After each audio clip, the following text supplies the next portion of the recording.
Bakit nagkaroon ng Public Attorney's Office? Ito, Nakadaan nasusulat niyo po to, ba yan sa Bill of Rights? Yes po. Anong Dapat- nasusulat sa Bill of Rights? Sa Section 11 po, nakalagay na free access to the courts and quasi-judicial bodies and adequate legal assistance shall not be denied to any person by reason of poverty. Kaya yung nagsasabing yung pa walang constitutional basis, Public Attorney's Office, mali po yun eh.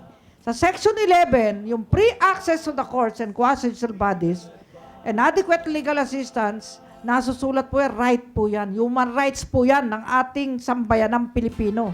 Hindi po dapat i-deny by reason of poverty. Section 11, Article 3 of the Ayan, 1987 Constitution. Ayan, kaya po merong UNODC doctrine, meron kaming samahan ng mga public defenders sa buong mundo na aming ina-advocate na kailangan ang bawat estado ay magpondo para sa free legal aid para sa mahihirap.